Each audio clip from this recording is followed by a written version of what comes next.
a class here yesterday during Fitchburg Wellness.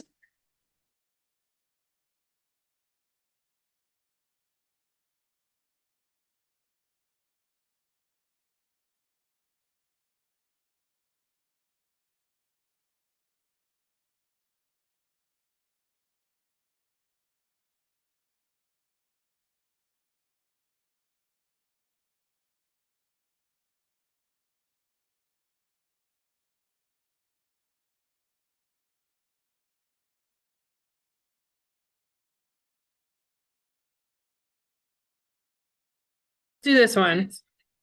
But now you need to mute your speaker. Oh, I see. Right. Oh, Oh, Thomas. but if I use the speaker, and they hear it now? Okay. Can you hear us now? Yes. All right. Excellent. Can you hear me? Yes, I can. Hello, all. Hi, Ash. Thank you for coming. Wait. Yeah, sorry, it's weird. Our other council members who are not here right now, I was saying, Ellen Douse just had a event here, a free yoga class, which we funded. That's through Fitchburg Wellness, and that got sold out, so it's very exciting. Welcome. And they may continue, it's not part Yeah. of, they may continue in May, Yes. or they are They continuing in are. May. Yeah, they are continuing in May. So I've handed out these little checklists. Feel free to grab one. It has all of our FCC funded programs from this past year and tentative dates. Some of them are tentative, some of them are confirmed. Yeah, I put down some of the dates for Fitchburg Wellness on there.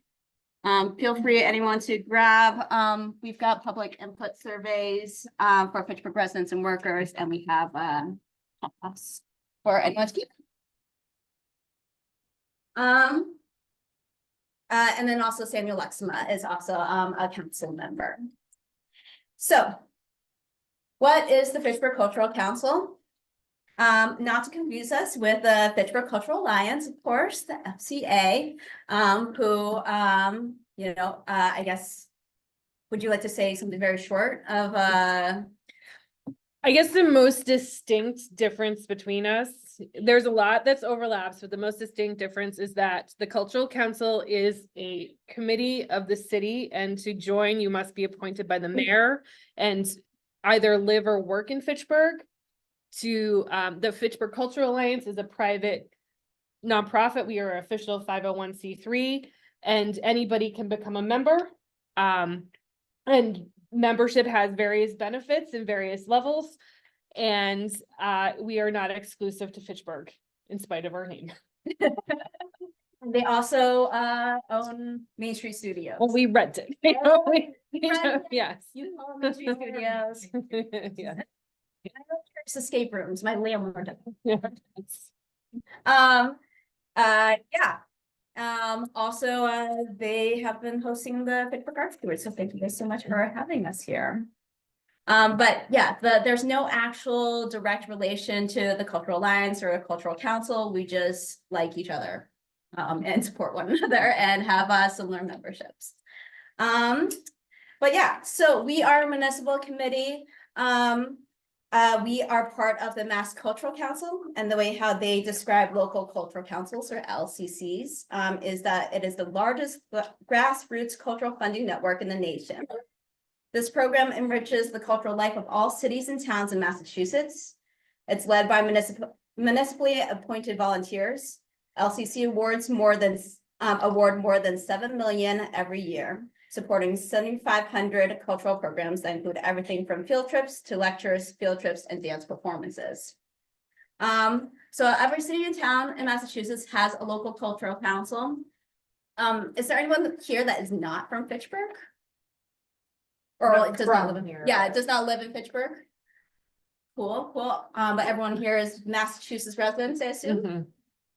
So, your town or city probably has, well, definitely does have a cultural council. They might call it Gardner Cultural Council, or they might have chosen a fun name like, I think Worcester Community of Arts or something like It's the that. cultural coalition, but it's still, the Yeah. cultural council is under, yeah. Yeah, exactly. They might have chosen a different name, but they all receive funding for the Mass Cultural Council, in which each year they allocate a certain amount of money to cities and towns to fund arts, science, and humanities programs that, in theory, benefit Fitchburg residents and workers. So that's why you guys are here. We want to get your public input, but we also want to inform you about the things that the Fitchburg Cultural Council does, what we offer, and maybe you can take advantage of that. Last year, so for FY24, from those little checklists, we were allocated $56,000 and $56,600. And we had 66 applicants, in which we funded 54 programs for grants of as little as $400 to as much as $1,407.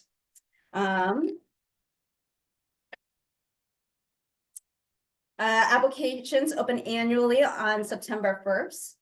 And we decide on what programs we want to fund or that are eligible for funding based off of the LCC guidelines, which all local cultural councils have to adhere to. But also our specific council priorities and guidelines, which are determined from public input forums and surveys like the ones in front of you and like this conversation. So to make sure that they're both equitable and also representative of what our community actually wants and needs. I want to do an unofficial, we're going to do a little mock vote / icebreaker kind of thing. Can I have a volunteer? So I'll jump in. Let's go. Thomas. Zach. Oh, Oh, is there? Yeah, you're fine. Thomas, do you want to?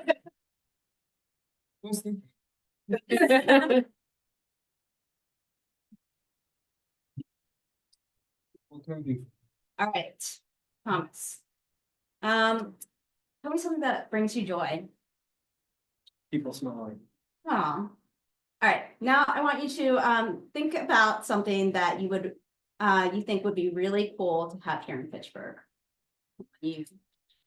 I know, so many things. More public restrooms. More public restrooms.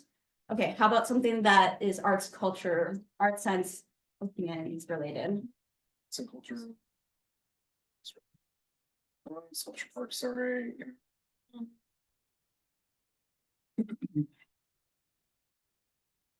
More spaces where people can just like go and freely create and then like maybe have that get phased out with like new creations. You know, just So free like, wall span. Something.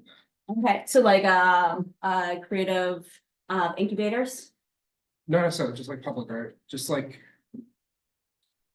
free to spray on and paint on wall or something like that. Oh, okay, free walls. Okay, got it. All right, so I'm gonna have you make an unofficial motion to pass the creation of your idea. Votes are often stated as I'd like to make a motion to approve, blah, blah, blah, or to pass something. But to make it easier, I'm just gonna say, like, I'd like to make an unofficial motion to support blank. So raise your hand. So that the chair and the committee and the public notices that you're that you want to say something. And repeat and complete the sentence. I'd like to make an unofficial motion to support.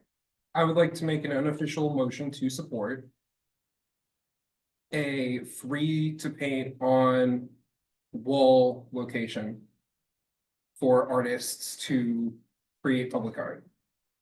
All right. All right, so we have a motion on the table from Thomas to support. You can put your hand down. It was just to be like, hello, I'm here. We have a motion by Thomas to support a location for our freestanding arch, a public arch wall. Yeah. graffiti wall, right? Okay, so now I need a second, someone.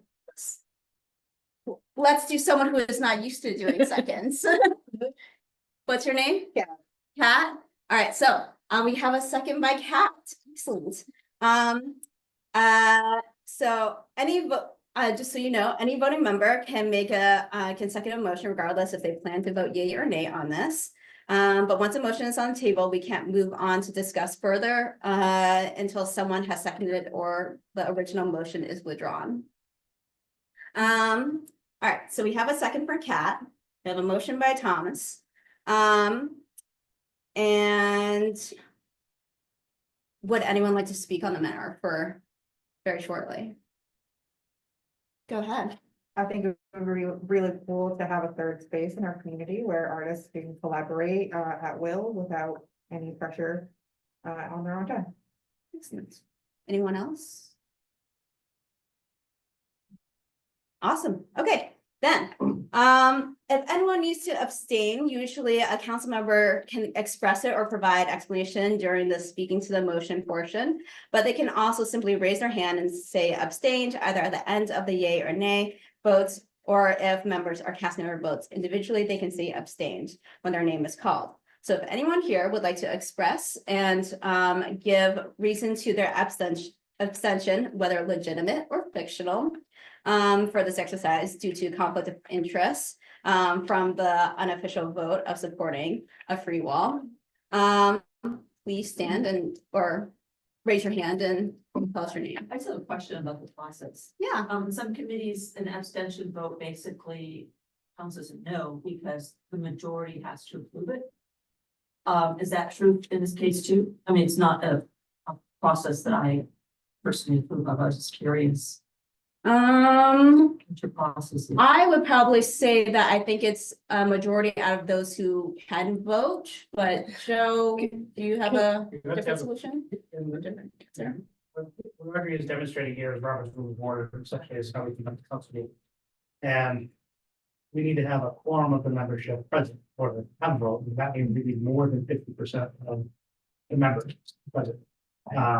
And so if there is a member present that still counts as a quorum, but they abstain from voting, there is no vote on that person because they may have a conflict of interest, but there's some other reasons. It's not a vote of no. But it just gets taken out of the total number of votes. So you don't need you need a majority of the people that vote, abstentions of people. The abstaining or taking these notes. You need the quorum of voters. So let's say if we only had, like if you have A quorum is more than. and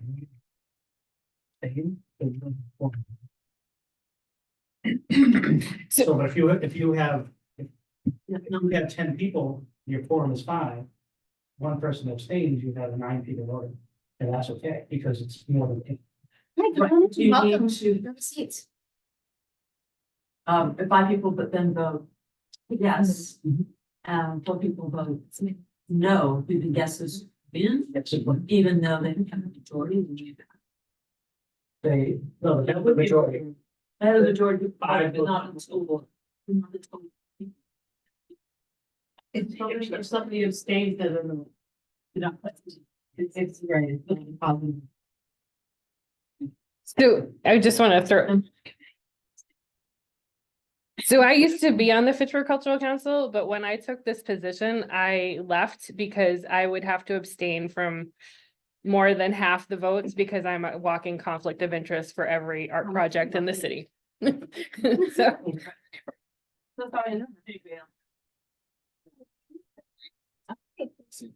All right, great. Okay, so if no one else is speaking on the matter, let's put it to a vote. For the sake of for this mock vote, you are all unofficial voting members of the Cultural Council unofficially right now. So if you would like to see a free, well, okay, so I'll say, yeah, a free wall. So we have a motion by Thomas to support a free wall. We have a second by Kat. All all Can in, we speak to the motion? we already did. Did you still want to speak to the motion? Yeah, Go for it. I wanna ask, where, like, is there a place for this freestanding wall or, a way, like, I know that there have been freestanding walls done for a couple of festivals in the past. Are you thinking of something temporary like that or something that would be like mounted to the wall somewhere? No, there's a freestanding wall, it's just a free. Right, so that's what I'm asking, just want clarification. It's Oh. sometimes called permission. I That's like much that. easier. Yeah. I mean, given the fact that I just thought of this. The details. I have a location planned out, but I mean, I could think of a few. Yeah, I mean, if I was really proposing this, I would probably have a variety of locations planned out. Also having talked with the city or property owners to make sure that they were okay with it. In this mock way, I was just asking because that is often what we do when we're doing things, is like we try to get the details to figure out if it's something that's viable, that can be accomplished, that already has the support of the city or permits or whatever is necessary, like it's that kind of thing. That's some of the stuff that we consider. I would like to think that if I was truly proposing this to whatever committee I was talking to, I would have already had that logistic detail. Do you have the whole presentation I from? probably would, yeah. You have all the answers. Yeah. Maybe not all of them, but all the ones I thought of. But yes, that's an excellent demonstration of, some things that we might ask during the speaking to the matter portion. Joe? Oh, Request for you to alter your motions. we're getting complicated. So in which case, here you would withdraw your motion and restate it in a more succinct way. Wants to make the motion again, in a more succinct way. Well, no, you don't have to repeat that part, but you can just say, I withdraw the motion, and then I would like to make a motion. To have a freestanding permission wall. With the approval of the city of Fitchburg and the. That's fine. Permission. For. A wall that people Shorter can. is better, Okay, Thomas. okay.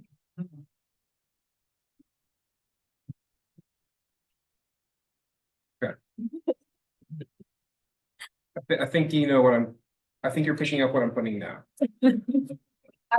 We have Thomas withdrew, he is redid his motion of a freestanding permission wall with approval of the city of Fitchburg and ever said building. First motion, not freestanding, and new motion was. This is the new motion. Although the first one was not, but then you're right. And that's why Joe suggested rewording the motion, so that was more succinct. And Kat, so you were the previous person who would seconded. Would you like to second I again? still second. Excellent. All right. Anyone else speaking to the matter?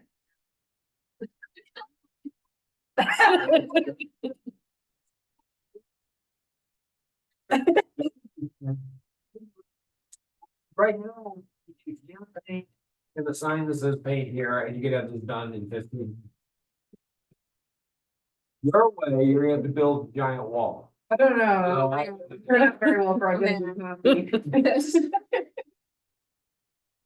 All right, let's vote. All opposed, say aye. Opposed?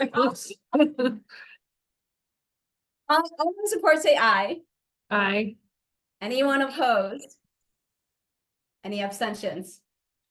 All right, motion passes. Congratulations, Thomas. You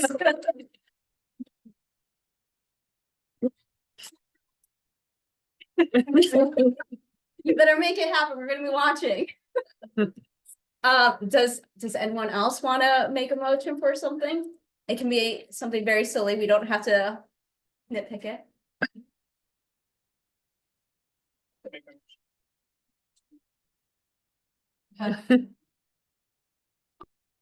Excellent. Is that an official one?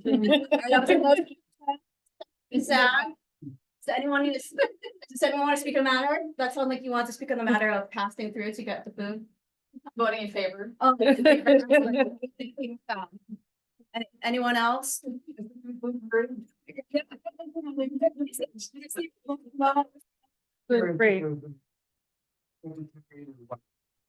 Francisco, is there, I heard that maybe you select a gluten-free pizza? Yeah, the small pizza.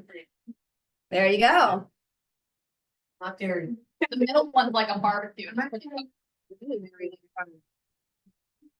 It's just a really complicated ETS side of it. Okay, all in support, say aye. All opposed? Any abstentions? Excellent. All right, great. Congratulations, you guys. You voted in an official municipal committee, or now you'll be ready when if you ever want to. All right, so, let's see here, 6:30. All right, so now, I'm going to ask you guys for some public input. For the sake of simplicity, I want to use, when I use the term cultural program, know that I mean arts, science, and or humanities, projects, events, workshops, programs, what have you. My first question I want to ask you guys, what are some issues that that Fitchburg residents and workers face in general? Pothole.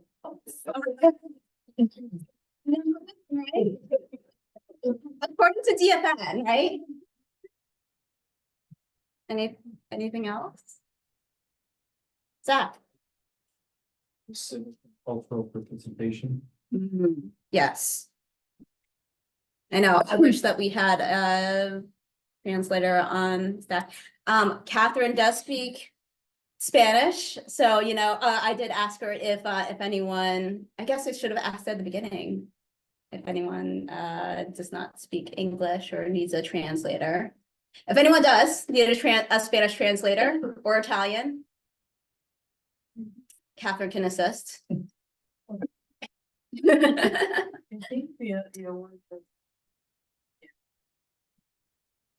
getting word out to some of the more isolated community areas that people don't seem to know what's going on in town. Yeah. So like thing. Especially concerned to like come to notices given. I find out events usually either the day that it's happening or a couple days after. Yeah. And I know that that's not particularly you guys' fault, it's usually the Facebook algorithm, but. Yeah, I've like. At this point, I'm like, okay, I gotta try to like post events like at least 6 days in advance. Otherwise, yeah, it's gonna get washed. But also sometimes I'm like, well, it's better to post it anyways now than like not at all. But yeah, absolutely. Like an ad button that would help with that. I Yeah. mean, you can't necessarily reach everybody on social media, but it'll help target people who aren't in like a major group. Or something more than once about an event. Yeah. So on the flip side of that is the digital divide, because I think there are some generations that are very tuned into technology, and there are some generations that don't, and I think there's accessibility issues. But I also think there's mental health capacity issues too. So Absolutely. so Definitely. I feel that. what? Burnout, like I think there's screen burnout. I think if there are people who are working on a computer all the day, and are you gonna always tune in to a computer to check in on your social life? Yeah. On that point, so this is Michelle. Michelle Carpenter. She is our, so this event is part of 01420 week. Which was organized by Fitchburg Creative, as well as a Fitchburg Arts and Culture Events Committee, which is made up of volunteers. We've been meeting like every other Monday at 7 p.m. I work for Fitchburg Creative as well, and so does Michelle. And she is the one that has been doing all of the promotion. I mean, I've been doing a little bit, but she's been doing most of the graphics and all the like, yeah. But you're doing the majority of it because that's your job, and I'm so thankful because yeah, I would get burnt out and I'm a little bit, yeah, so yeah, but And if I can add to even that, or sorry, Sit, Pittsburgh Creative, who are they? So many organizations. there's so many more. So Fitchburg Creative. Here we go. Yeah, so Derek Craig is the program manager. The director is Nick Capasa of the Fitchburg Art Museum. A couple of years ago, sorry. I guess this is sort of a tangent, but kind of not, because Fitchburg Creative is sort of on the agenda for today, but but we weren't really going to talk too much about it. But Fitchburg Creative City Partnership is a temporary and new program that is organizing the grants from the Mass Development TDI Creative Cities program, which is funded by the Bar Foundation. And so I believe the former mayor of Fitchburg, Mayor Gina Talley, approached the Fitchburg Art Museum. This sounds like a really great opportunity. We should apply for this. So the Art Museum applied on the behalf of City of Fitchburg and also institutional partnerships. And then FSU was the fiscal sponsor. and this came as a result of, we had Francisco Torres, who was a TDI fellow here for 4 years. 4 years. And so we had to go through this TDI program to become, and there's only so many cities and gateway cities in Fitchburg that were eligible for it. So it's through that TDI program, which is a part of Mass Development and the Bar Foundation. And it also, because we're a gateway city, and there was one other piece of this. Oh, and well, the fact that we got a Creative Catalyst grant to start the Fitchburg Arts Collective, that paved the way for the eligibility of this grant. Yes. Every explanation introduces more organizations. Right? Which is Yeah. another barrier. So that's why it's called Fitchburg Creative City Partnership. It's a partnership between institutional organizations as well as with the community itself. And right now it's going to be going into a transition in which both fiscal sponsorship and the and also the current director, they want to step back. And our program manager, Derek Craig, who is you might know him as Yo Daddy Dough, Young Coffee, what else? What? Coffee Corp. Yeah, Coffee House Craig. He has started a nonprofit organization called Coffee Corp, which is basically doing what we are kind of already doing. And he's been managing this and putting together all these different events and stuff like that. So Coffee Corp is probably is going to become the directing and also fiscal sponsors. And we want to kind of shift it from being a little bit less institutional stakeholder focused and bring it back up to the grassroots. So we've been having different committees in which we invite the public to come and where we can discuss and work together and put together things like a 1-4-20 week and such. And And we welcome anyone who is part of a organization to come, in which it's like really, it can be really helpful for them to talk about like, oh, like this is what the Cultural Alliance can do, like in terms of this, but also me as Jessie Olson, would personally really appreciates these kind of things, or, you know, would hurt, like I have a personal project that I would like to get out, and being part of Fitchburg Creative has gotten me more encouraged and more motivated to do other events. Like I put on a community club expo, which I wouldn't have done before. And all sorts of different things. And I think the goal of it is to try to create synergies between like grassroots small businesses and creatives in the Fitchburg area, and like help us all support each other in a central hub. So even if you want to just like tell us you're doing something cool, you got an event set up, like let Fitchburg Creative know, and we can help promote it. So. Yeah.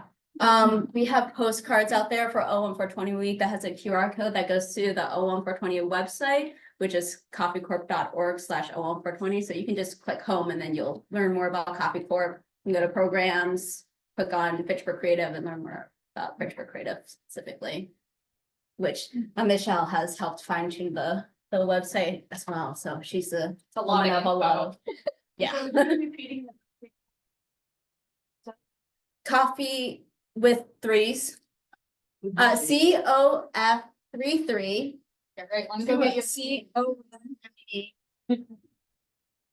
Two F's, that's right, that's how you spell coffee, right?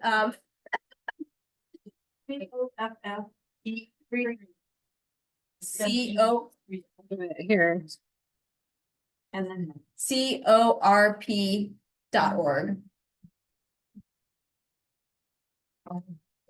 Here, let's I'll write it down, and I have a QR code. Would anyone else like a postcard? Yeah, that's also like all the different cool, awesome events that are Here. happening in Here you go. there you go. Coffee Corp.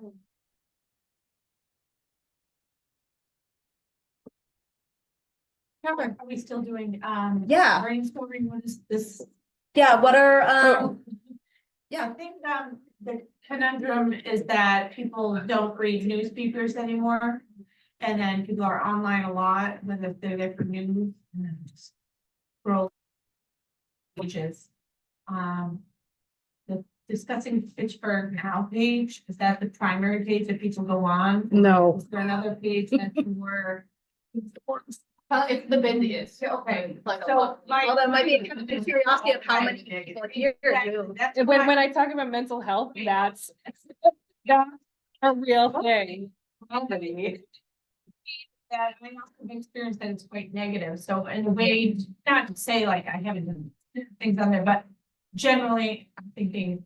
If there's a way, is there, Yeah. okay, so if there's Inform a it. way. Oh, go So ahead. yeah, if there's a way to like figure out which of the online presence and physical spaces in the city where we can in tandem get the information out consistently, like, I don't know, the supermarket store, targeted bulletin boards where you have a bulletin board right at the top of the. Okay, so targeted bulletin board where they have like the paper version for people that are analog or want that, or consistent online, like, and then it's regular, like. Yeah. weekly or monthly. Where people can kind of rely on it.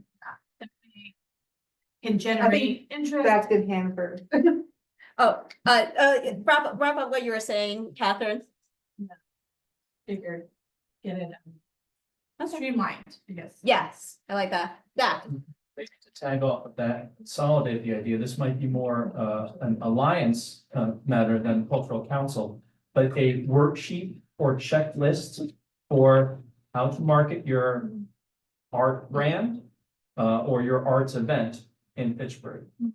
Right, we with the accumulated institutional and community knowledge in this room and in the existing cultural network, answers to these questions exist, and we've been talking about them for a number of years. But compiling them and curating them into an actionable worksheet or checklist that existing cultural participators and creators and prospective creators could use, I think would be a really useful tool. I was gonna say, I love this. If I could get this emailed to me, like either a couple times a month or, just updated lists of current events that are going on, or even just have one website that we can all go to with a calendar on it. Well, so if you scan did I put a QR code on there? Yeah. Yeah, if you scan that QR code, it will take you to the Fitchburg Cultural Council.simple.inc, which has a community calendar on there. It has a general community calendar as well as another one where it's like just specifically FCC funded events, as well as like another one, if you scroll down, of like every time we have a meeting. And those are powered through Google Calendar, so you can always like kind of like add any of them and combine it with your Google Calendar. And then Joe also runs another community calendar. You want to promote that all? Yep, it's PittsburghMaps.org. It's also a Google Calendar. We're truthful about the statement, but I say it all the time, there's no more comprehensive calendar of events than in the city of Pittsburgh and the calendar. It has the most. It certainly has the most. There are definitely that are in that calendar. That includes in board meetings, as well as concerts and yoga classes and some church events. If when churches like to advertise, they get thrown in there. Is there a way to add to these, like who to contact? If you go to PittsburghMaps.org, you can submit your We, right there. There- On the website. The cultural council one, there is a like submit form, but I don't really check it too often and you know, we were talking about burnout and that's fair. I kind of do like I kind of put most of my focus on FCC funded programs and updating those as well as sometimes for 420 week I even like snatched a lot of the stuff that Joe put together and just was like, all right, add this to the calendar. But yeah, that's one of my dreams or one of my hopes is to eventually create a website that is not just through Google Calendar, but is more of like the bostoncalendar.com. But yeah, that involves both money and also finding someone that can do just that. I tried to contact bostoncalendar.com, but they are not responding to me. But yeah. My partner is a tech and has fuddled with websites before, so I will talk to them and see if I can something or what. Yes, please do. Zach. There's a group of small business owners and downtown stakeholders that are in conversation about potentially taking over and carrying the torch for in town, which will cease to be a sort of municipally funded organization, and creating a DMO or downtown management organization, maybe with a BID, Business Improvement District. I know that one of the major assets that right now informal committee is working on is bringing an integrated in-city and regional digital marketing, and that would include email subscriptions, segmented subscriptions, and a calendar. So it's probably worth talking to the in-town folks. Yeah, absolutely. Yeah, Monique and I have talked a lot about that, but also, yeah, maybe at the next business owners meeting. Yeah. So, we have someone on the chat. Are they, or was that us? I don't see, I think this is a comment about volume, Oh, okay. but Oh, that they couldn't hear us. Yeah. Yep. Nash and Kaylee, feel free to like chime in. So are we still talking about challenges? Yeah. Or, Go ahead. I think, I mean, I think bandwidth is a real problem. I don't think it's just Fitchburg. I think it's everywhere. I think we can't do all things for all people. and we can't, and to the point of media, we can't have our eyes and ears on every publication and and I don't know that that's a challenge that is necessary. to conquer, but I think we do have. I think we have to respect that we all have bandwidth issues, and I think there is an overall burnout crisis, so, Yeah. yeah. Absolutely, yeah, that's a lot of these efforts from me, Joe, at least in town Pittsburgh, they also have a combined calendar that has Joe's calendar, my calendar, and probably some other ones as well. That at least Monique is getting paid for that, but Joe and I, we are not getting paid, so there's also like a certain amount of capacity that we have. Is there like a newsletter that goes out that you can like subscribe to? Sally. So Sally Cricken also does that voluntarily. Yeah, she is the Reveille. Yeah, she has the Reveille. However, the FCC did fund the Reveille along with a combined other events thing. So that is. Do we have it? I guess that brings me to my next question of how can we solve some of these or help some of these issues with arts, science, humanities, cultural grants funding. Sounds like a marketing and awareness issue, because a lot of the solutions exist. We have these calendar websites, we have a newsletter, but man, like I'm deeply involved in all these things for a couple months, and I didn't even know they exist. Like it's my job to promote this sort of thing. Now you're deep So, in. Yeah, I think we gotta come up with a way to let people know these things exist, and then we can, get the info to them, and they don't have to like hope they come across it in discussing Pittsburgh now and between pothole complaints. Right.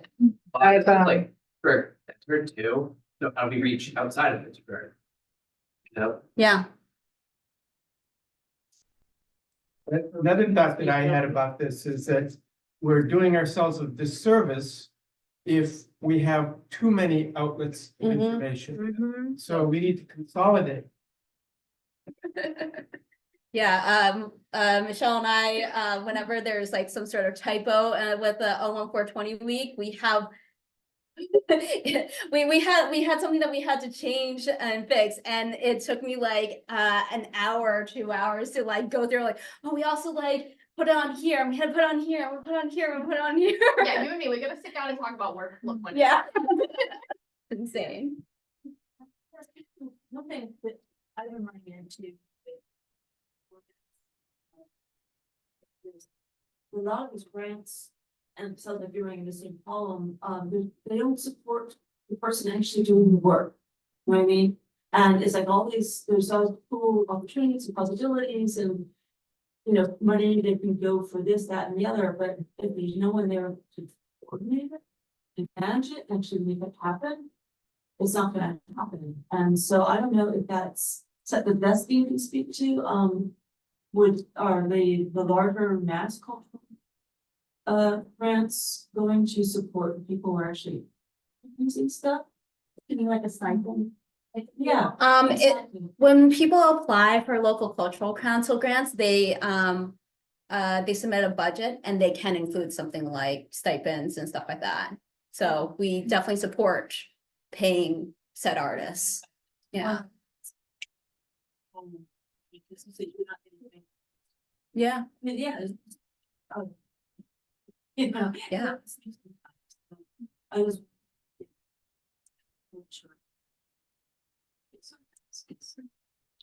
It is a chronic problem. It's a big topic of conversation in the community. Yeah, of course. Just a short response as well.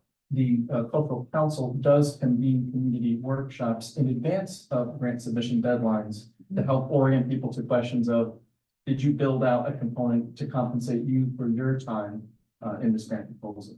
But, more can be done. I think tangentially, while it is hard to like find events, it's even harder to find out like how to get involved in the actual organizations. Yeah. So often I'll find myself asking, how do I get involved in the other organizations going on in town? That's just the one that I kind of stumbled into. Right. And it's visit this website. I don't know when it'll be updated.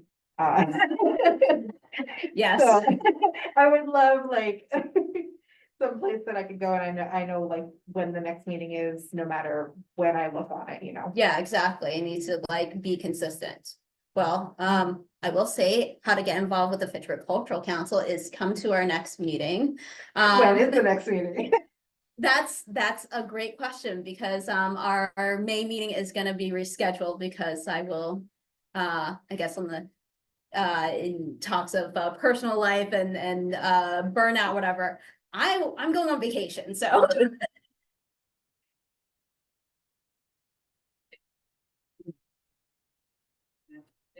Yep. Yep.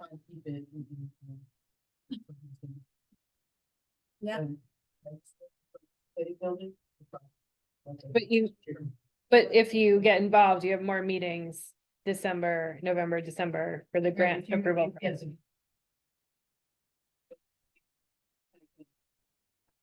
The grants, you know, September first, and the end in October. And then in November, December, and January, we do the reviewing process to see which grants are eligible, meet the requirements and are eligible. And then we figure out how to give you out the money, and then we send out letters of approval or not, and when they're approved, there's a whole process of signing a contract, giving information and getting your check, and in the end, you have to write a final report that shows how you spent all the money.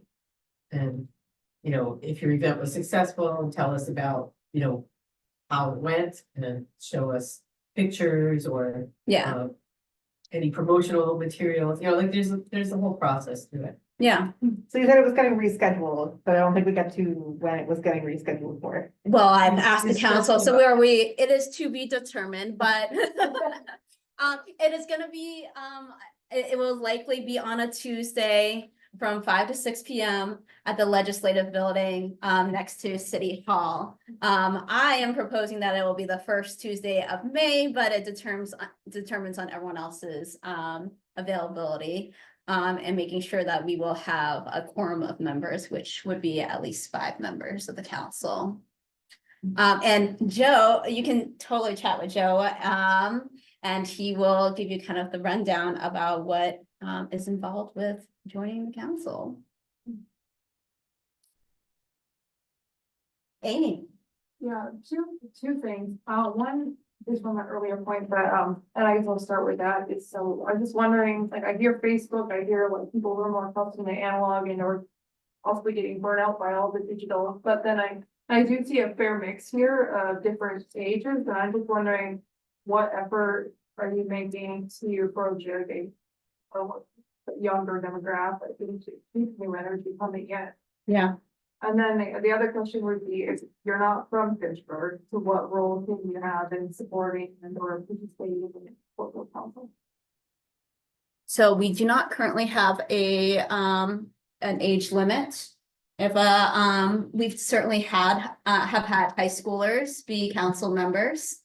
I don't know if we've had any junior high or younger. But yeah, basically you just need to be able to be consistent and come to each of our meetings, because if you don't, then it kind of messes up quorum. We don't have enough members to make votes. So I guess if like a little, a 12-year-old was devoted enough and was like, I've got something to say, heck yeah. Well, I think more that part of the question was like, and it got muddled sandwiching it, but like, how do you reach out to get those people involved in the conversation? Like, I think Coffee Corps does that effectively with Instagram, maybe, and Yeah. that's one move, and then I was just wondering if there's any thoughts to that. There's definitely thought. Yeah. But this is a volunteer committee. And yeah, so I try to post on both Facebook and Instagram. I guess the way that one would really want to reach the younger audience might be starting a TikTok, but I am not I'm not prepared. That algorithm changes every 2 weeks. Exactly. Full-time job. I enjoy that TikTok can be a social media platform that I can observe and have a highly curated algorithm, but I really don't want to constantly be on camera trying to follow trends and going do.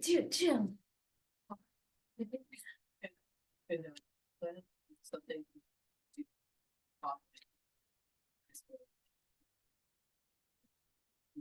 Like that. And diversity. Yes. Yeah, Derek and I have been, so this is Derek, we were talking about Coffee Corp earlier.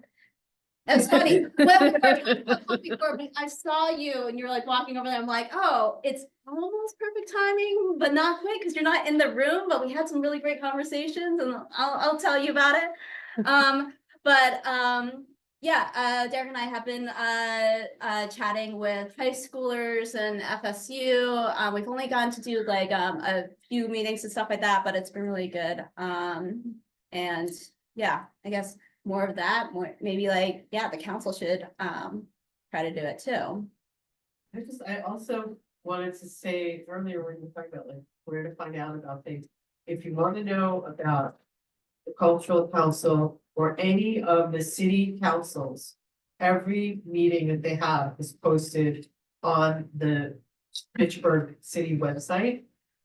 You can go and look it up and you can see when a certain council meets, like if the Parks Commission, you want to do something in a park. You know, if you need to get permits, then you need to like make a request to be on the agenda, and then you could go and speak to them and, you know, at one of their meetings.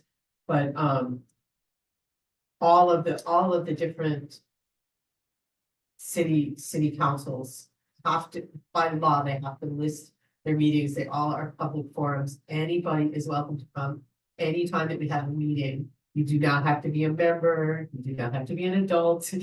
You know, we've had kids come in and talk about projects they want to do and help them to actually be able to write their proposals. Yeah, and actually, did he actually come to the meeting? I know he came to a workshop, but there is a 9th grader who actually has the event. Amy, when is Tomorrow. It's tomorrow. Yeah. Do you want to say anything about it? So Diego approached me on panel, cultural awareness event will be at the Pittsburgh Art Museum, and I want to be scheduled for 2:30. If I'm off by half an hour. There's a flyer. We're excited to have them. We're gonna have a smudge ceremony in the courtyard, and then they're gonna. Yeah, it was fun and inspiring to see their youth group come in and to make that connection, and, you know, we've worked out a couple little bumps, but I think in general. Yeah. Good. Diego on. Awesome. Is he a 9th grader and is he a go-getter? Probably. Zach? I guess I have a kind of integrating comment. We've been talking about some problems such as difficulty with reaching communities, whether they're ethnic or generational, however defined, that are less centrally situated in the city. We've been talking about difficulties with fragmentation of our marketing tools. We've been talking about difficulties with burnout and turnover.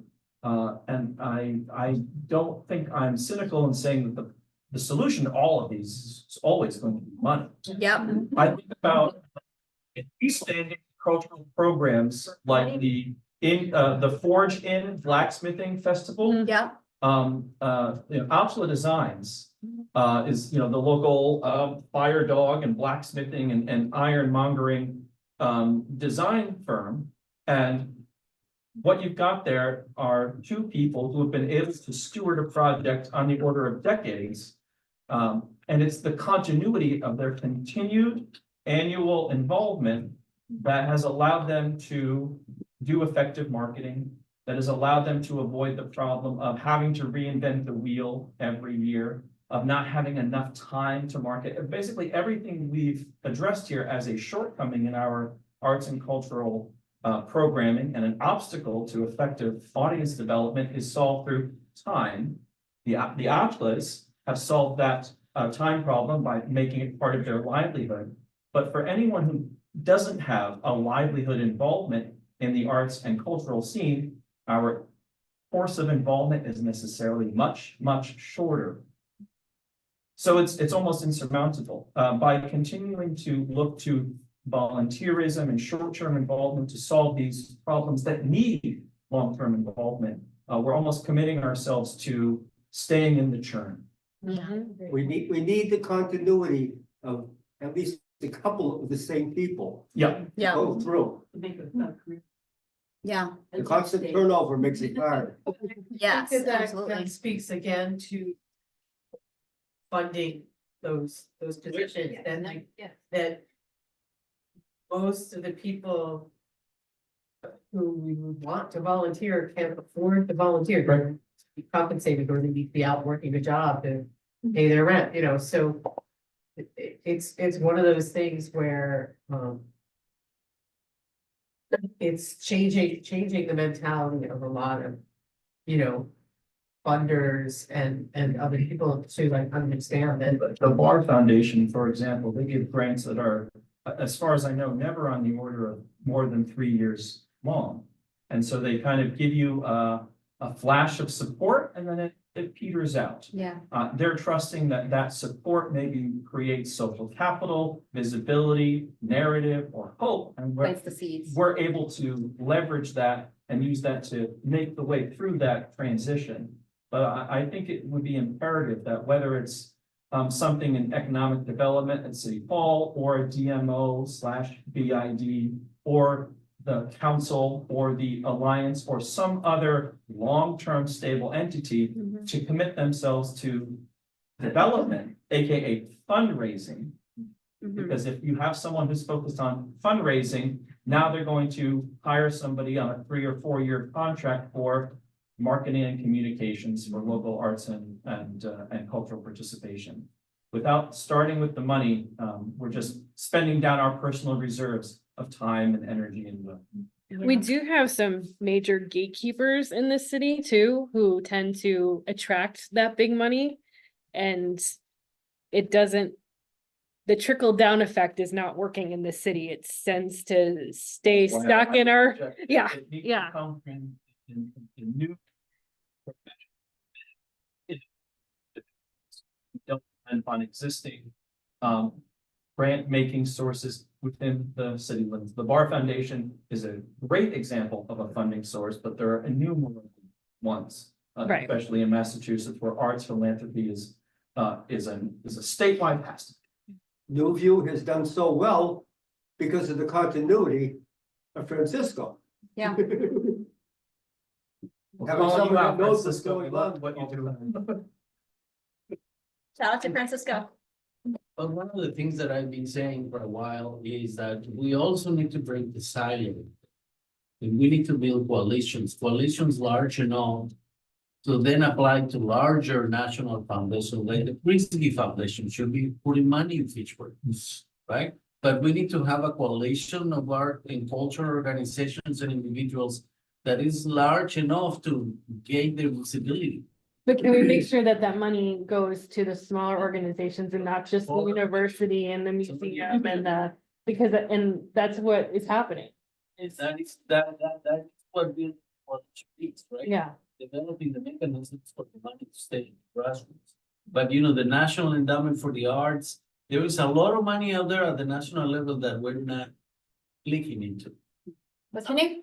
Yeah, I throw just one idea out there. I wasn't planning on bringing it up, and I don't want to throw something like you've hijacked your mission. But I just wanted to say, one of the big burning issues for me, I teach at Fitchburg State, and I'm actually in our art history department, but I'm spearheading the movement to create a sustainability studies, interdisciplinary sustainability studies program. And one of the big things that's missing in sustainability is the bridge between science and industry and culture. And we have a lot of the solutions and awareness, but we don't have the culture. And so one of the things I've been looking at is how do we create the culture of sustainability.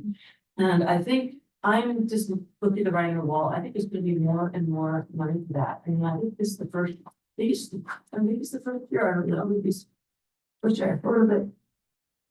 The Massachusetts Humanities now has a climate change grant.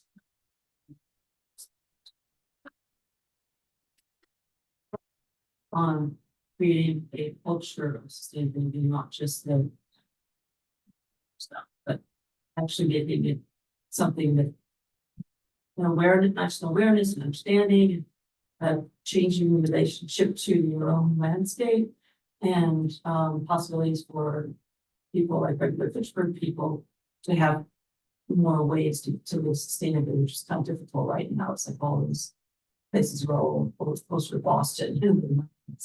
But I'm just thinking if that's something to start thinking about, mission, I think it's gonna be a lot more fun. Projects that sort of weave together culture and sustainability issues. Yeah, we often talk about the arts and humanities, but we also fund science programs as well. It's the Yeah. bridging. Yeah, Yeah, exactly. To bridge the two, both I think need a huge focus in community. Yeah. You need people that you can trust, people that you can depend on, people that you can turn to. And also people that do things complementary to what you are doing, so that way everything meshes together fluidly. Thomas, did you have your hand up? Yeah. Sorry. I think that when it comes to the idea of fundraising and the funds that we're getting from organizations, such as Bar Foundation or other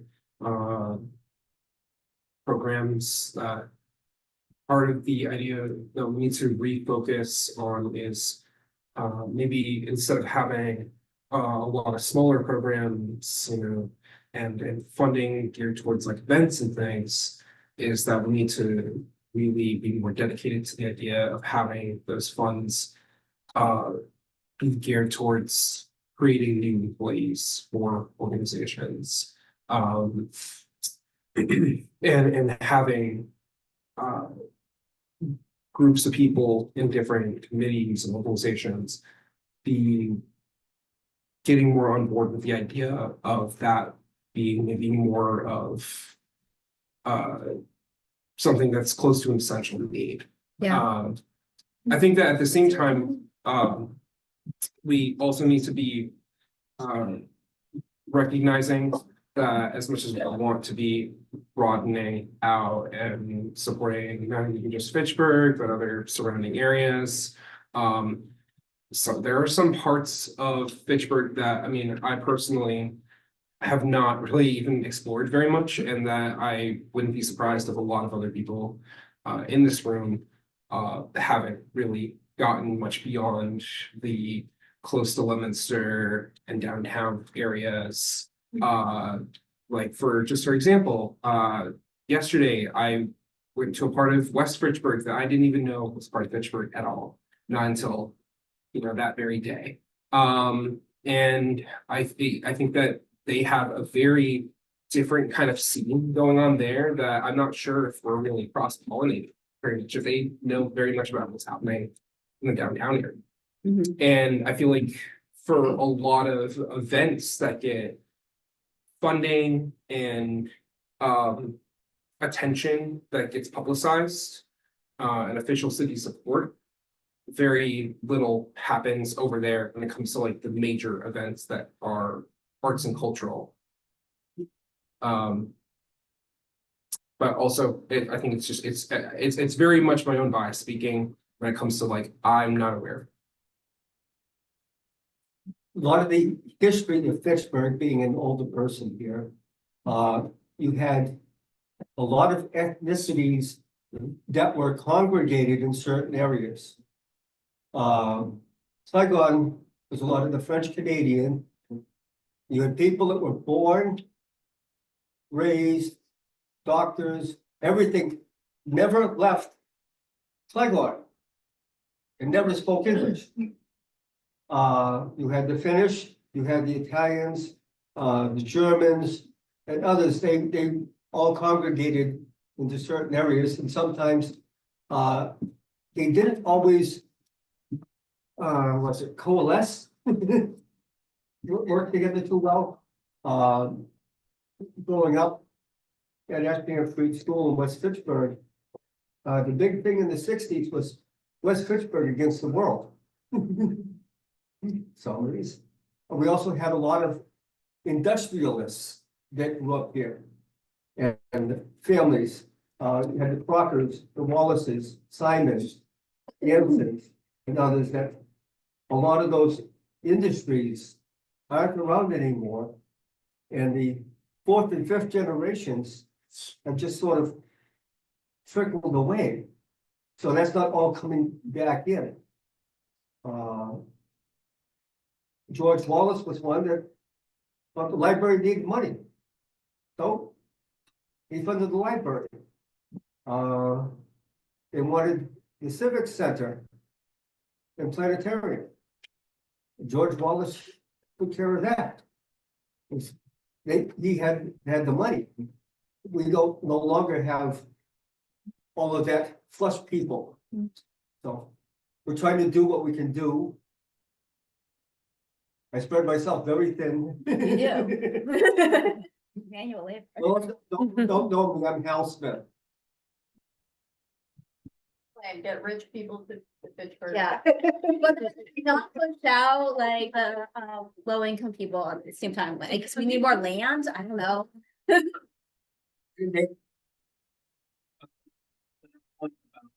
Arts development in tandem with downtown revitalization, people fearing that this will push out people who right now depend upon affordable housing. You know, specifically artists who maybe aren't yet achieving livelihood levels of revenue from their arts activity. The data suggests, and these are several studies, but here's a holistic overview. It's not too much of a problem. When you focus on arts development in downtown revitalization, there's no linkage to increasing inequality. However, anytime you have greater investment in livelihood artistic production, you have the issue of winner take all inequality.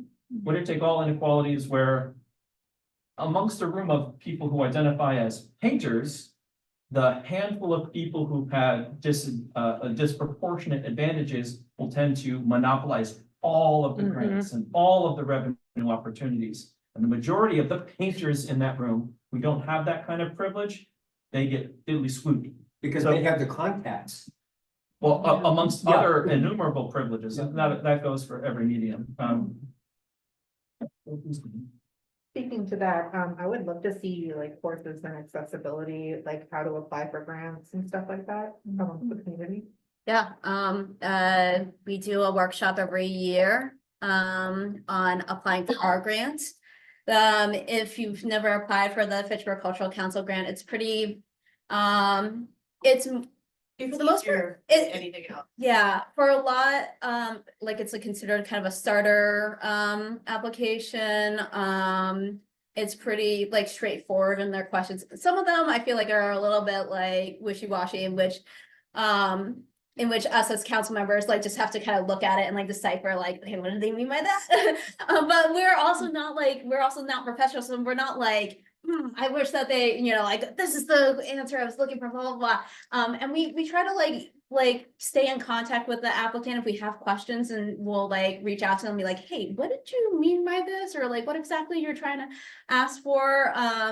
And so we're a little bit, perhaps more forgiving in some ways. We try our best. Yes, we want to fund things. When is that? We don't have a date yet, but it will be in September.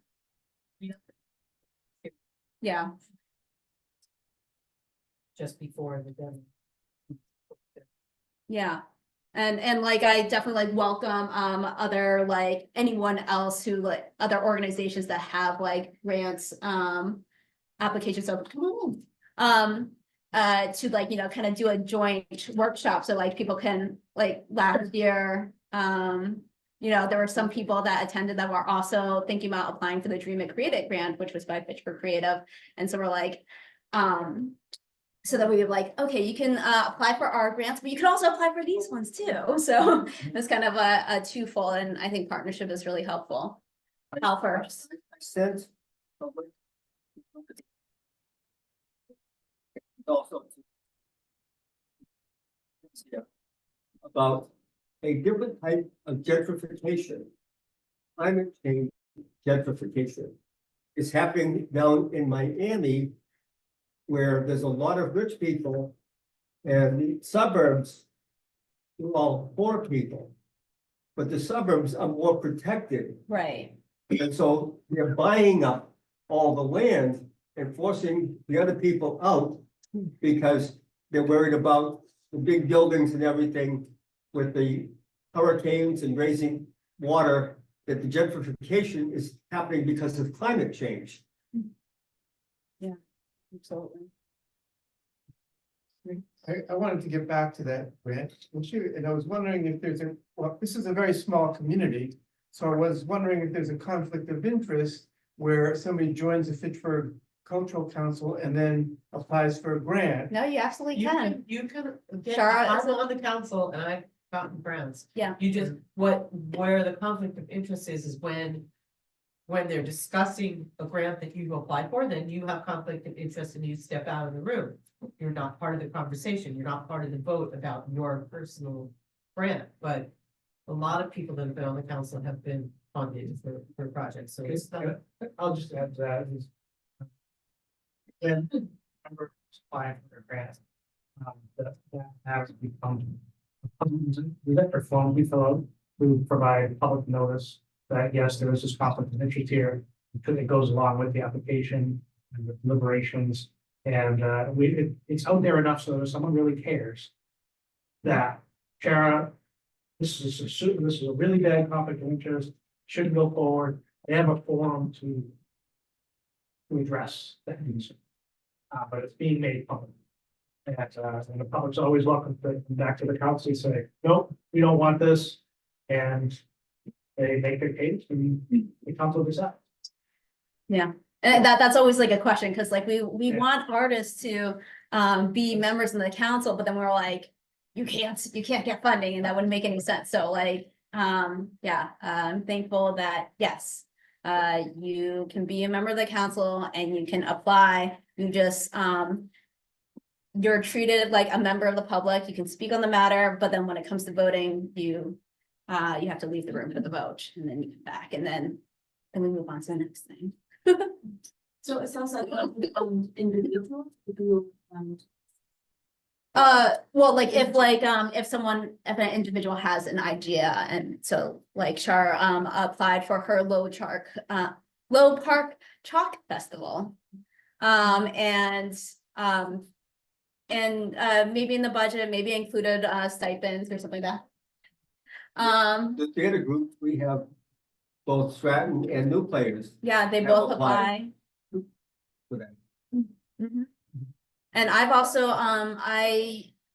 this was actually technically before I became a council member, but by the time I was a council member, I did have to ask for some extensions on it. So yeah, we had to, kind of do that same thing of like, okay, as a member of the public, I like, let me explain my project and then I'll step out to vote. But, we were talking about marketing and stuff like that. The Cultural Council funded my project for putting up a bulletin board on Mill Street in Maine. And then I partnered with in town Fitchburg to apply for this year for another bulletin board that we're going to put on the Upper Commons, which I need to check in with her to see what it says on that. But yeah, that's definitely a big concern. And we were talking about like how it's really important to like, we need to kind of have a grassroots process, and also like sustainability of people who are paid to kind of do some of this outreach. And me working for Derek and Fitchburg Creative has allowed me to feel like, I can put a little bit more focus on these things that normally were just volunteer, and I was just kind of stretching myself extra thin and not getting any of that back. So that's been really helpful in some of the things that we've done. I'm curious how I'm like, oh, this is like, here's a positive, but like, I might get a low turnout. But could I just get a raise of hands of like, have you seen the 01420 week flyers, like all the events Physical happening? flyers or like digital as well? I've seen the. Well, email we'll start with blast, physical. the, Email blast. And the Facebook various listings. I saw the Okay. email blast for the first time today, and I was very curious. I have not seen a single paper flyer. Okay, all right, that's good to know. So part of our effort with that, I made a huge spreadsheet of potential places that we can put up flyers. Obviously coffee shops, grocery stores, city hall, the library, and also Any Main Street business. yeah, Main Street businesses in general, anywhere that I knew that there were bulletin boards. But then also like I wanted us to hit outside of Fitchburg too, so that it kind of like creates this buzz of like, oh, people in, you know, in Leominster and Lunenburg and, you know, Stowe, they're talking about it too.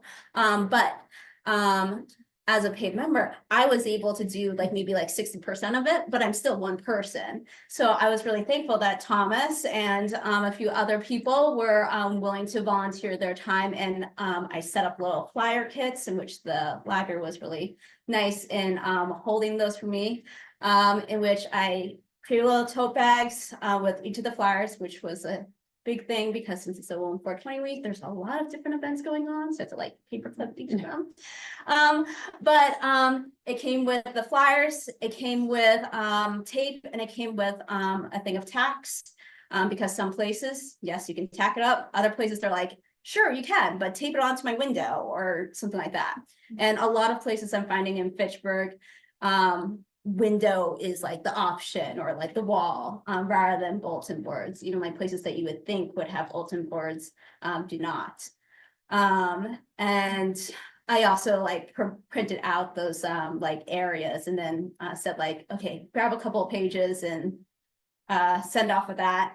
And I did give them a link to the complicated Excel sheet for them to update, which I wouldn't do that in the future. This was just our first round of doing it, and I can kind of make that a little bit more succinct. Thomas, go I ahead. think so. My comment is about how we went about the flyering process.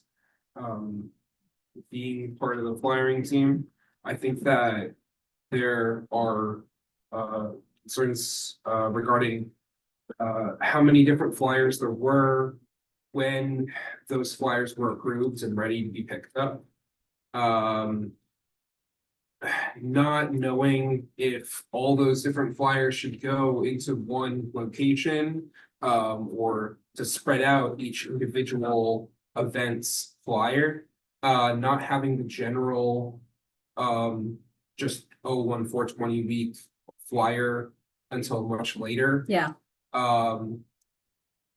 You know, the basic one that would have led you to know about all these other things. I liked that on the sheet that we had, there wasn't really a lot of listings or any for downtown Main Street. Someone might have taken that one already. Maybe, yeah, which I think as popular as it is for some people to frequent, it is very like insular, and it's regarding what I've pointed out again before, is that like a lot of the attraction of a lot of organizations and event kind of publication is through social media, downtown or the north of Maine, or around more the Leominster area. People keep talking, like Horn doesn't get a lot of attention. Also other parts of West Fitchburg, also just pretty much anywhere. And I think that the other thing is that we still don't have a really great idea of the different places that people actually frequent and where they do feel like they get their news about events happening. If they do see flyers, if they remember from their memory, I saw a flyer somewhere, where would that be? Right. Well, I think part of that problem too is that like businesses are changing so rapidly in town. So it's hard to know where they're going to be because they're popping up, close it down. Yeah, I also I don't feel like we had enough flyers. I feel like we didn't have enough printed out to hit. Yeah, I underestimated. I thought Derek said like 50 and I was like, no, we should do 100. And I'm like, that was wrong. I should have done more than that for sure. It was your first year. You're learning. Yeah. 1,000? Oh my gosh, that makes so many kids. But yeah. 1,000 Yeah. each flyer. Yeah, no, I know. Yeah, we printed out 100 of each. And in that way, money doesn't necessarily solve everything because I also was like just one person, so like also bandwidth too. But yeah, no, those were all things that I wanted to do, but good intention sometimes is the road to hell. I've done the process before. Not this exactly, but like there are similar things, and I know how much bandwidth you and Derek and the other folks have, you know, it's almost only so much. But I feel like those are, you know, for any event and not just this one, those are realistic concerns to have. Yeah, absolutely. Let's talk about this at the next Fit for Creative meeting. I think Sally was first. Oh, we did give you a shout out. We did give a shout out about the Reveille, so. Oh, fantastic. So I just wanted to give you my perspective as a lifelong journalist, because we do not have city coverage happening in any real way in the city. People have gotten out of the habit of getting a paper newspaper. So the flyers make all kinds of sense, but you've got to bear in mind, one, people are more likely to go to something because a friend asked them to go, or a friend was also going. Yeah. That's how the Rolling Stone works, that the flyers reinforce. And the Reveille is over 500 people. I'm gonna say 92% of them are in Fitchburg.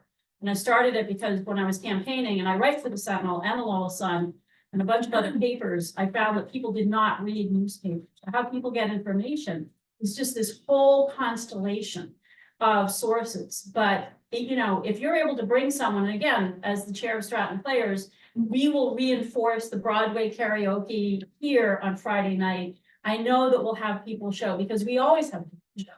But it's your personal networks. I mean, the week before an election, I call people to make sure they're gonna vote. And it's the same thing for showing up for art events. And I think you guys all know that. You really should give yourself a pat on the back. Because this is a huge turnout for something like this. And 10 years ago, the number of people in this room would not have been possible. It literally would not have been possible. There were not that many people engaged in this type of work. And 15 years ago, when we started First Thursday, it was tough. You know, we were like, a lot of us kind of double up. I'm also the chair of Stratton Players. We've just moved into Christchurch. We're going to have our first show the first 2 weekends in June. You're going to hear about it hopefully 15 or 20 times. Between flyers, between emails, between Facebook, between every possible way we can do it, and then the cast inviting a group. So that's how this happens. But you guys are doing an awesome job. Don't feel like anything is falling short in any way, because it's absolutely not. Yeah, and grant funds can help supplement that whole, like, you know, we need to be able to pay people to do these things consistently. A great Sorry, I'll get you to next. great grassroots information and event happened 4 years ago in February, the Leap Year Light Festival. It was done on short notice. We got blasted everywhere we could. It was a Saturday, February 29th, was our light festival. It was the coldest day of the year. Yes. We still had over 300 people show up all the way from here to Worcester and surrounding. So we did very well on getting it out and getting it well attended. It did very well for such a short notice. That was a success story. Yeah, absolutely. I remember that. It was kind of warm in the tents because everyone was all huddled. It's fire pits. Getting ready. Yeah, to be fair, I was only there for like 5 minutes. I didn't. But you kind of. Family and the biggest topics of the last few years and talking with a lot of different people, because we do have so many passionate people in the, I volunteer all the time, but none of us can volunteer all the time because money is important. And there are so many more people that I know would love to do work like this, but they can't because there's just no time outside of full-time jobs or family life or whatever it is, and that's just the reality. But the more funds that are created, even for temporary, short-term things, it's just the more people can get involved to be able to do this really important work. So there's so much of it. Yeah, absolutely. A couple things. Can you share that spreadsheet of flyer locations? Yeah, absolutely. I think, Monique, has is turning into a QR code and she's gonna be posting it on in town. I just need to, make adjustments to it, from what information that I now have. In which, like, hey, these places do take flyers and these places do not anymore, things like that. But yeah, Okay, second. Absolutely. Of three. I talked about. Longer term planning, more substantial livelihood investment in administration and marketing, the back end of things. And that I hope doesn't sound like negativity about the last half decade or decade of short-term grants and the uplift of all of that, what you might call informal artistic participation, because it's only through the sustained investment and reinvestment in those short-term projects that we've built the capacity of this network and other people who couldn't be here tonight that make it really viable to think about now long-term plans and more of a strong investment, like Tom said, in livelihoods and professional appointments here. The last point I'll make goes to that point about viability. According to data from the Association of Fundraising Professionals, there is something on the order of $15.5 million in unrealized arts philanthropy in households in North Central Massachusetts. The money is there. We just have to make a choice to support some person, some organization, or some group of people or organizations to focus on obtaining that money and bringing that bacon home, so we can make that transition from effervescence and fizzing, bubbly burnout culture to a sustained livelihood arts culture. I don't think that's negativity, that's realistic. yeah, Yeah, oh yeah, oh yeah. I start with what are our issues? So I wanna, it kind of weaves together a few things, but to tag onto Sally's comment, just something, and I think about this too, and one of the reasons I created Broadway karaoke is, you can put out as many flyers and as many social media posts as you want, but and that might get somebody to come once, but you want your repeat customers, because your customer becomes your member, becomes your donor, becomes your board member, and you want to build not just that first impression, you want to build relationships. And I think most of us are in this room because we crave community, and we're here to discuss the arts community. And we started this whole art steward process talking about what community means to us, but community is not transactional. Community is creating a space or an event where you can be seen, where you can hopefully have fun. But so I think it's not only getting the word out, but it's when you get the people there, it's engaging with them and creating a reason for them to come back. I think inclusivity is a big factor, at least in my decision on whether I stay or go. I don't know how many of you guys know, but I'm ADHD autistic. I also have POTS and EDS, so those are two physical disabilities that affect how long I can stand, and how much pain I'm in from day to day. So I think keeping in mind how inclusive you are, whether or not someone looks disabled, is a huge thing. I really oh, sorry. Sorry, I really Joe. respect that, what Okay. you just said. I have physical disabilities and I certainly don't look like it. Yes. So. They can be invisible for Yeah. sure. Well, you can't see as I walk around everywhere because I have a vision handicap. Really? I'm not as bad as Derek is, but I had a stroke and I had vision loss and so, but it's Yeah. there and it's part of me and I keep busy. Yeah, but for sure, like, I'm sure if you walked into an event and it immediately made you, if it was inaccessible, it made you feel uncomfortable or like you have to do extra work to be there. That would probably be a big exciting factor, I'm sure. Yeah, it's a barrier. I know in different theater groups, we have done, Theater at the Mountain has done a lot of, sensory awareness I've seen some of those programs. Yeah. We had done a lot of stuff with the, groups from the Fernal School before. Yeah, and it's also letting people know that you gotta be ready for not the reactions you expect to see. I had done Shadow Box, which was about different, people with terminal cancer, and I played a young boy, and I'm around, moving all around, and the woman played my mother at one time going around, and she slaps me. And out of the audience from the Fernal School was, wow, what a crack. So to get prepared for,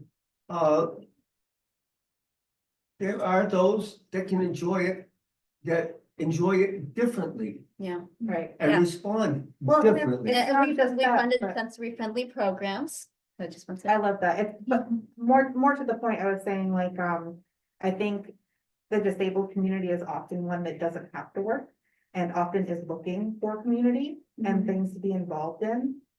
So if you're looking for volunteers that are gonna be ride or die, I think that's definitely a community to tap into, but you have to be aware of how you're presenting yourself to those communities because, like I said, you walk into a room and you're made to feel uncomfortable, something is said or swept under the rug that just makes you feel like you can't be yourself in that space. right.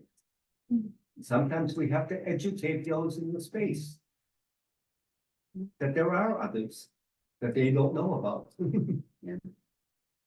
Joe, you've been wanting to say something. Yeah, I just, I'm interrupting the flow a little bit. I just wanted to do a time check. We've got 15 more minutes. I don't know if there was more on the agenda you wanted to cover. There is, Zach, I know that you had your hand up. I was gonna do exactly the same. Okay. So this actually leads to, you know, the, Great what you were minds think saying alike. actually kind of leads to the next question of like, who, do you guys see, who do you guys see as a large underserved population in Pittsburgh when it comes to cultural programs, whether it's by ethnicity, age, differently, ableness, identity, physical, mental, I don't know. Yeah. Trying to involve people with different languages and learn how to do it. There's no one solution. The number of children speaking Portuguese in the Pittsburgh public schools, when we bring therapy pets, has increased by enormous numbers in the last 2 years. 4 years ago, it was extremely unusual, and now it is typical. So we are translating what we can into Portuguese as well. To tag on that is, my son at McKay kindergarten was their first year of having an all-day kindergarten. And that was a lottery to get into. There was 50% of the students were Hmong students that they were trying to transition into learning. But in his class, I think they had 10 different languages that they learned how to count in. So it's trying to be inclusive and getting things involved, starting at young ages and helping us older people to understand. I've been looking for it and I see events here or there, but I feel like they kind of just fizzle out. LGBTQ events. Yeah. I know that there was a drag show, but I haven't seen anything from it recently. They, Like, it was at a restaurant they that. had to reschedule it, I think. Does anyone It's know? May 2nd. I think it's Yeah. May 2nd, but Yeah, Or- and yeah, unfortunately, DFN is not always the most friendly to LGBTQ. And the people that are standing up are ones who are brave enough to, and also have the mental capacity to deal with the haters. Yeah, I like to give it like a heart reaction. I'm just like, to get into this, but I support those who support LGBTQ. Can I just say a word about that? Yeah. We like I said, I'm a lifelong journalist. We're just in a tough place when it comes to accurate and, you know, edited information. I would strongly recommend Fabulous Fitchburg, you know it's Fitchburg. Fitchburg Historical Society is great to feel good about Fitchburg, but do not participate in websites that are in social media sites that are like that. Fabulous Fitchburg is overseen by credible people saying, well, you know, it's Fitchburg. I mean, just don't. I left it 6 years ago. DFN, very fond of the mayor. We worked together on many projects, but it has not been helpful. And it has also not been helpful in terms of getting accurate information out to the public. And that to me is sinister and criminal. So please, Fabulous Fitchburg, you know it's Fitchburg. Those are the ones that I posted. Inform Fitchburg. Inform Fitchburg. We also have a group called Arts, Culture and Things to Do in Fitchburg. It rarely gets, like, I think maybe like twice or something like that ever. That it's any negativity. So, education, get together with the education one, get it started, and it has grown from that. Well, And that's what because of. and Don Prince, Yeah. he's amazing. Yeah. Yeah, fantastic. She'll see on any of these groups and she'll just like Yeah, put it onto hers. yeah. The drag show is on May 3rd. Excellent.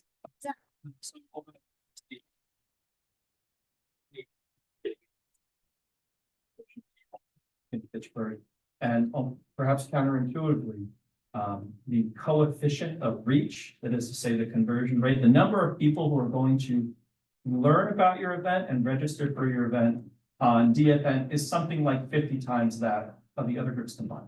Yeah, So that's the thing. I think that the rule of practice is do not engage with negativity. But I would offer, if we're looking to do audience development, don't shrink from what is the de facto public forum in the city. I pour positive energy.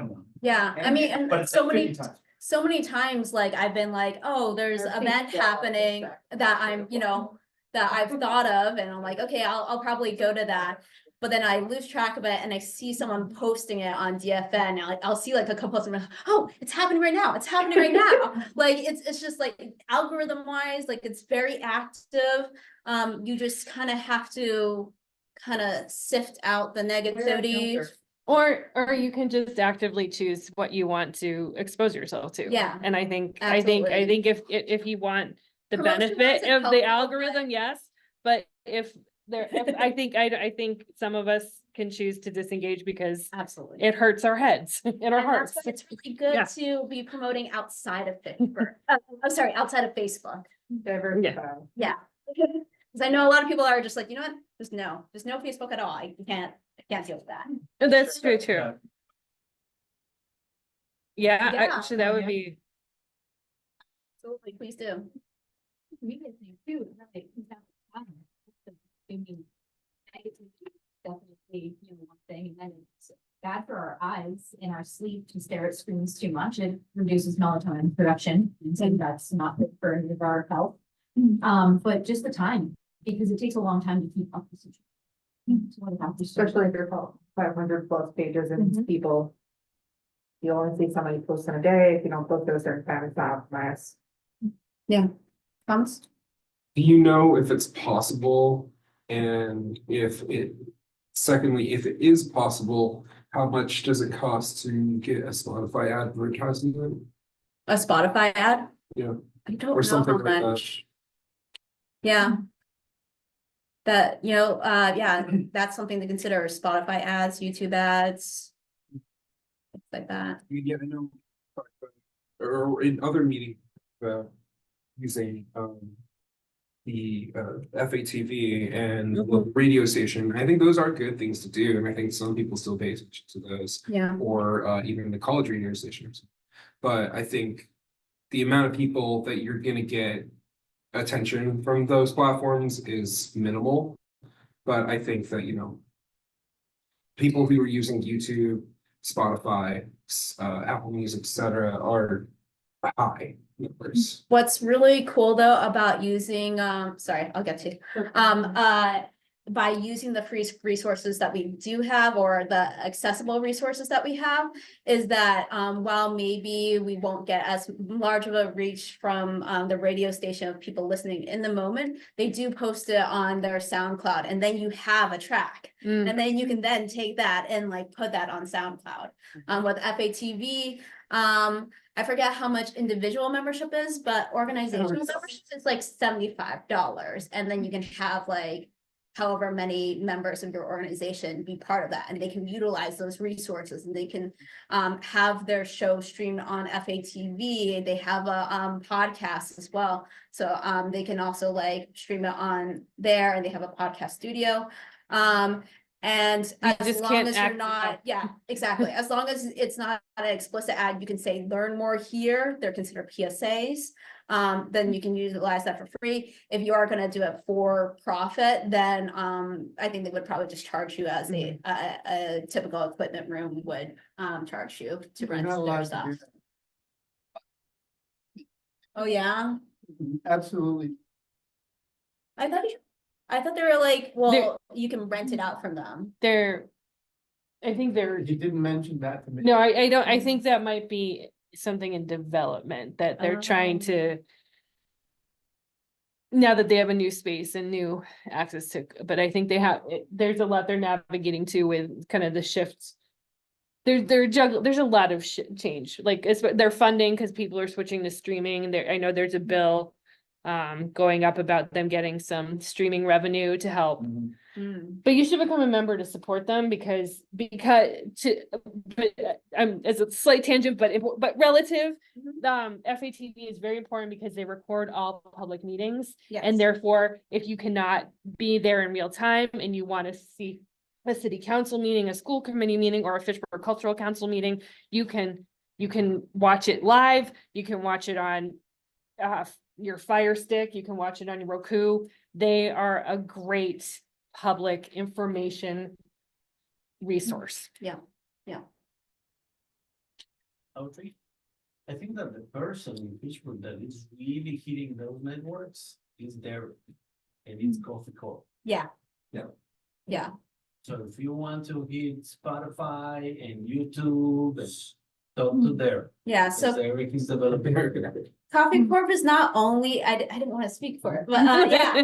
But yeah, Coffee Corp is trying to develop like, you know, as Fitchburg Creative, we are doing arts administration. And as, you know, Mass Development will fund them further, they'll be able to do more in terms of a lot of this like kind of advertising things. But Derek already, like, you know, he has his own weekly video podcast called the YDD Show. It's pretty cool. Check it out. And they record, he's a musician, he records music. Well, is it, I don't know. He's a rapper. Rapper and producer. Yeah, exactly. I was like, I don't know if he plays any instruments per se, but yeah, exactly. And so like, you know, they want to be, you know, give, you know, as a media resource and such. But yeah, that's what I was like, Derek, like, I'll have to tell you about, you know, the things that we're talking about here today. It's all good information. Anything in the last 5 minutes? I think I could put one more suggestion. Feel free to shoot it down, but I know I just. No. All right, case closed. Go ahead. I know something that I'm doing is trying to get like physically out there with my very, very, very small business. A lot more. So I just bought a table at the Lunenburg flea market for the season. So something similar to like that, where like I could take flyers or something with me and be able to hand that out. And something similar that we could have all the artists do if they're out and about. Are you saying that like ongoing or today? Because I've got flyers if you want flyers. I bought a table for the whole season, the first Sunday. The 5th of May, every Monday through August, that I will be hopefully physical disabilities approve it, able to be vending there. So I mean, I'd be happy to bring informational flyers with me for anyone interested, because I like just talking about art and that gives me something to talk about. That's not myself, so that's great, but. Yeah. But I'm sure like. That could be something, if you're looking to physically get out and talk to people, a way to do that. So, Thomas? Just a second on that, I've noticed a lot of individual artisans, creators, do collaborate with,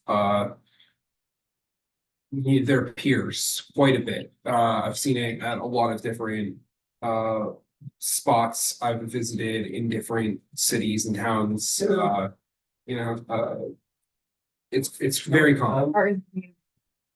Yeah.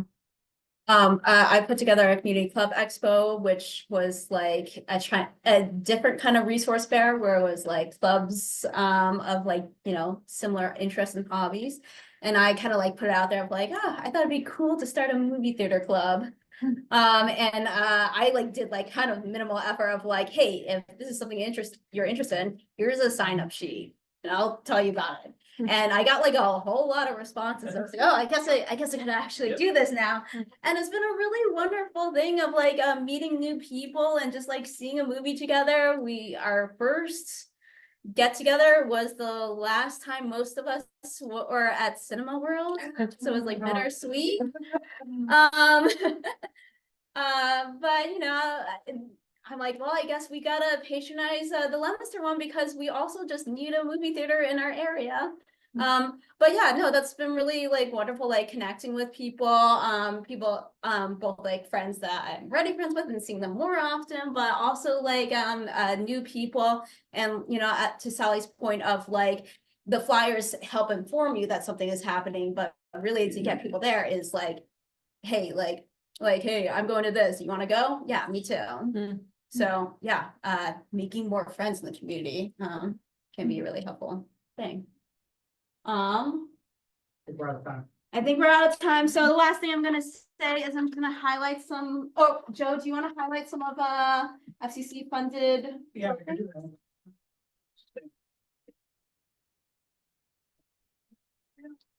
Same thing. Paper survey is here. The Yes. online survey is. Yeah. Yeah. Yeah. Absolutely. And I'm gonna like try to write legibly because I'm gonna then transpose it online. So. So there were. Yeah, I believe 54. Over 50 events. And we wanted to kind of soon. There is a radio class that we done before. And the Worcester Chamber of Music Society offering free tickets to seniors and town residents, so just students. And when is that? That's this week. That's like April 19th, I apologize. Friday. And that's this Friday. In Flyers. May, the Memorial Middle School Drama Club is doing a play, I guess, on summer. We funded that. I was gonna say, no, at this time. I'm just gonna pick the list here. The Thurston Consort, May 11th, is doing a concert for the 6 centuries of Spanish music and bring that up in the Wilson chart. Pittsburgh Parks and Recreation Department, we fund the summer music series every year. I believe they're having it at the Upper Common. They didn't move it to the lawn, right? So that'll be weekly, beginning in July. There's a Art Museum's 88th Regional Exhibition of Arts and Crafts. The breakdance competition is in July and August, which there was a little snippet of what that might look like last night. Yeah, there was a little workshop. It was great. I tried to partake in it, and then I lasted about like 5 minutes, and I was like, well, can my pose be just lying down on the floor? Civic.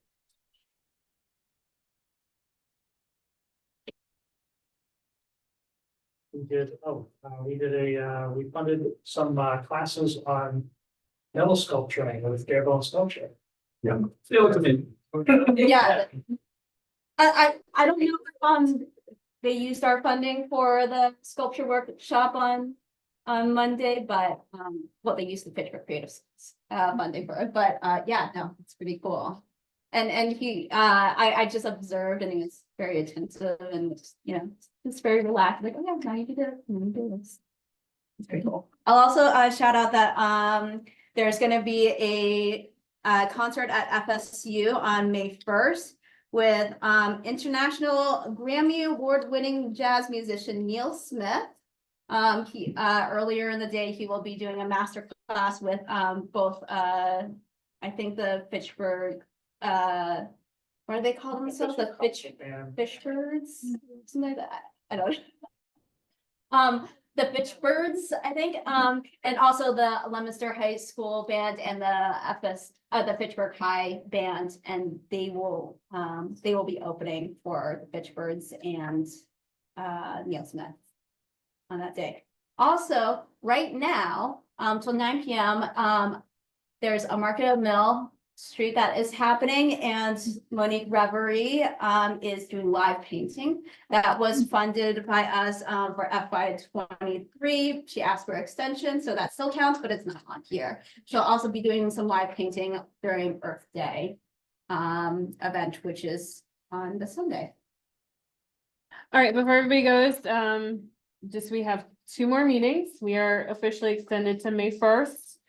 So next week was kind of left open, but I think I mentioned at the beginning that I was approached by Habitat for Humanity to come in here, and I know it's not necessarily arts community related, but there will be an arts connection. In fact, they want to talk a lot about their restore and how that's a resource for artists. But if we're talking about housing, they're a great organization. I'm not just saying that because one of the presenters is my aunt.